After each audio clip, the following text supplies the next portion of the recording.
سلام، بیایم با همدیگه شلوارکمون رو الگو سازی کنیم. به دور باسن کودک قد شلوار یا شلوارک کودک نیاز داریم. قد شلوار برای کودک 9 ساله من 40 تا 45 در نظر گرفتم. باز شما هر عددی که با توجه به سنش بود. دور باسن شخص 83 هست، تقسیم بر 4ش میکنم. حالا بهش یه آزادی باید بدم. آزادی نهایت بچه‌ها 1 یا 2 سانت بدین. من 27.5 رو 21 رندش میکنم، 2 سانتم آزادی میدم، میشه 23. برای کشیدن کادر شلوارکمون یه خط صاف کاملا قائمه میکشم. در طرفین این خط صاف میام اون 23 که به دست آوردم و در طرفینش علامت میزنم. راست برای پیش و چپ برای قسمت پشت. این خط وسط یا همون خط راستای شلوارکمونه. حالا از اینجا به اندازه قد شلوارک میام پایین. حتما دقت کنید کارتون دقیقاً صاف و قائمه باشه. خب قد کارم که 45 بود رو علامت میزنم و از این قسمت به اندازه همون 23 باید پایینش در بیاد، یعنی بالا و پایین همون عدد باشه که کادرتون کاملا قائمه باشه. از اینجا دوباره به اندازه قد شلوارک علامت میزنم و از اینجا دوباره کادرمو که روی 23 هست علامت میزنم، جاشو مشخص میکنم و بعد این خط رو بهش وصل میکنم که کاملا صاف و قائمه بشه. از قسمت پایینم چکش میکنم، اگر که نیاز به اصلاح داشت اصلاحش کنید. خب اینجا جلوی شلوارک و اینجا پشت شلوارکمون هست. برای قسمت قد فاق برای کودکان ما معمولا 1/4 دور باسن رو به اضافه آزادی 4 یا 5 سانتی متر میکنیم. اگر فاق بلندتری خواستید 5 سانت. من 1/4 باسن رو به اضافه 4 سانت میکنم. از قسمت بالا میام پایین. برای قسمت فاق برای من عدد 25 میشه. از روی این خط 25 رو مشخص میکنم. از روی قسمت پشت هم 25 رو مشخص میکنم. روی قسمت خط وسط هم 25 سانت هم رو مشخص میکنم. حالا این خطوط رو به هم وصل میکنم که صاف و قائمه بشه. برای بیرون رفتگی فاق جلو دور باسن رو تقسیم بر 20 کنید. برای من 4 به دست اومده. از اینجا 4 میرم بیرون و قسمت بالا رو به 3 قسمت تقسیمش میکنم و هلال فاق جلو رو به این شکل به 1/3 اول رسم میکنم و طراحیش میکنم. از قسمت بالا به اندازه 1.5-2 سانت بیایید و به این خط فاق وصلش کنید که اونجا دورریز کارمون هست. برای فاق پشت من فاق جلو رو به اضافه 2 سانتش کردم. اینجا 6 سانت میرم بیرون. قسمت پشت رو 2 قسمت میکنم برای طراحی هلال فاق به این شکل.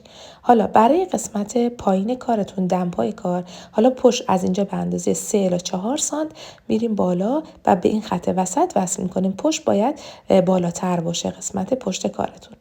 برای دمپای کار میتونید فاق‌ها رو به همین قسمت کادرتون وصل کنید. یعنی خط 23 میتونید که صاف به اندازه خود این قسمت بیاید پایین رو وصلش کنید. اگر دمپای گشادتری نیاز دارید و دوست دارید که گشادتر باشه، ببینید به اندازه خود فاق بیرون رفتگی فاق صاف بیاید و بهش وصلش کنید. میتونید این کار رو انجام بدین. میتونید هم که روی این خط خود کادرمون بیاید و کار رو ببندین اگر که دمپای جمع و جوری میخواید، نمیخواید آزاد باشه. من پیشنهاد میکنم که از قسمت‌های کناره به اندازه 3 سانتی متر برید بیرون و بعد بیاد کارتون رو وصل کنید. من 3 سانت در طرفین اومدم بیرون و وصل کردم. نه خیلی گشاده نه خیلی جذبه، یعنی یک عدد نرمال و مناسبه. پس 3 سانتی متر در طرفین کادر برای قسمت دمپا رفتم بیرون. حالا من کارم رو میخوام حالت پاکتی داشته باشه. برای پاکتی بچه‌ها به اندازه 2 برابر اون پهنای پاکتیتون باید به کارتون اضافه کنید. من پهنای پاکتیم 3 سانتی متر، 6 سانتی متر به کارم اضافه میکنم به قد شلوارک از این قسمت و این 6 سانتی متر رو در همه قسمت‌ها که علامت زدم میام به این شکل وصلش میکنم. خب در نهایت موقع برش هم 2 سانت زاپاس براش در نظر میگیریم. خب این از این قسمت. برای پاکتی، برش پاکتی خط اول دمپاتون رو به این شکل تا بزنید و بعد پاکتی کارتون رو ازش جدا کنید که این قسمت خیلی تمیز و عالی در بیاد. ببینید به این صورت. حالا اینا رو که قشنگ روی خط ابتدا تا زدم میام این قسمت رو از جایی که برای دمپا در نظر گرفتم برش میزنم و حالا این قسمت پایین پاکتی ما یه حالت هفشتی میگیره که این کمک میکنه پاکتی شما قشنگتر توی تن بشینه و ایست بهتری داشته باشه و وقتی پارچه رو تا میزنید دچار کمبود نشه. حالا ببینید این قسمت 1.5 سانت دورریز میشه. اینم قسمت پشت کار. هلالش رو برش میزنیم. برای اینکه کار ما قراره بچه‌ها جیب بخوره، ما نمیتونیم قسمت خط وسط رو بذاریم که پیش و پشت به هم وصل باشن. باید پهلوهای کار که این در واقع خط وسط خط پهلوهای کارمونه باید از همدیگه جدا باشه تا ما بتونیم جیب رو برای قسمت جلو بدوزیم. حالا برای جیب از قسمت پهلو توی قسمت جلو 7 سانتی متر به داخل رفتم، 10 سانتی اومدم پایین و دهانه جیب رو طراحی کردم. دقت کنید جیب روی قسمت پهلو طراحی میشه. از اینجا به اندازه 10 الی 12 سانتی میتونید با توجه به سن کودک برید و از اینجا هم 12 تا 15 سانتی متر تا 10 سانتی متر میتونید بیاید و این قسمت رو صاف در انتهای این قسمت در نظر بگیرید و حالا این قسمت رو میتونید به همین شکل بذارید یا کارتون رو به این شکل هلالش کنید. این میشه جیب کارمون.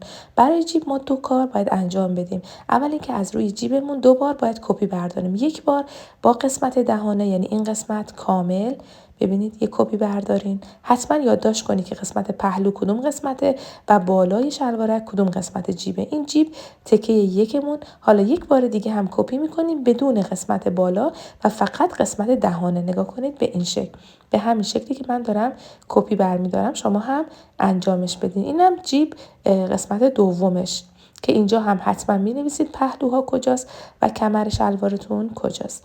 و برای خود الگوی اصلی این قسمت باید ازش دوریز بشه و جدا بشه. خب ما حالا الگوهای جیب رو هم که با هم دیگه برش زدیم کشیدیم برش میزنیم که بعدن رو پارچه باید از هر کدوم از این تیکه ها یک بار روی دولای باز پارچه برش بزنیم از هر تیکه.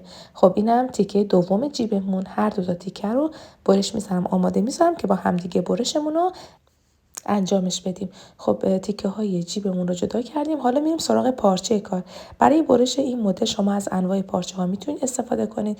از انواع پارچه های لینن یا پارچه های مردونه مثلا محدودیت نداره. جنس پارچه‌ای که من انتخاب کردم پارچه آیوا هست که یه پارچه خیلی مناسبه، یه کوچولو کشش داره و برای فصل بهار و تابستان خیلی مناسبه، میتونید ازش استفاده کنید. خب الگوی شلوارک به این شکل ببینید. دقت کنید خط پهلوها کاملا صاف. حالا چون پارچه من خودش خط داره در راستای یکی از این خطوط پهلوها رو در نظر میگیرم.